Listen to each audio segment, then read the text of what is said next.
Alors, je suis candidat dans la deuxième circonscription du territoire de Belfort pour Lutte ouvrière. Je travaille dans une collectivité territoriale et comme dans toutes les collectivités territoriales en France, ces dernières années, on subit de plein fouet les attaques du gouvernement et des élus locaux. Des attaques qui se traduisent par l'allongement du temps de travail, des congés purement et simplement volés, des services entiers qui sont supprimés, des postes qui ne sont pas remplacés. Si on ajoute à ça des salaires qui sont insuffisants et bloqués depuis des années, on obtient en condensé la situation du monde du travail dans l'ensemble du pays. Alors pendant ce temps-là, ces mêmes collectivités, elles versent de l'argent public à coups de millions dans les caisses des grands patrons. Dans le coin, c'est Amazon qui s'installe au nom de la création d'emplois, c'est General Electric qui, pour ne pas supprimer d'emplois ou en supprimer moins, les collectivités locales versent des millions d'euros.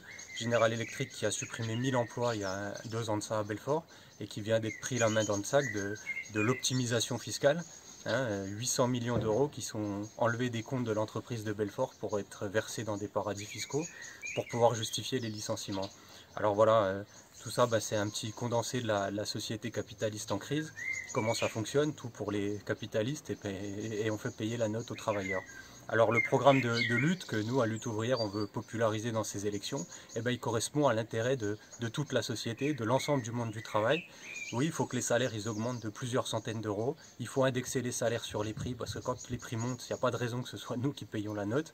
Et puis, il faut contrôler les comptes des entreprises. Il faut contrôler les circuits de l'argent, voir où elle va, comment ça se passe, qui produit quoi et combien les patrons ils se mettent dans les poches sur le dos de toute la société. Voilà, alors c'est pour affirmer tout ça que le 12 juin, il faut voter pour les candidats de Lutte ouvrière.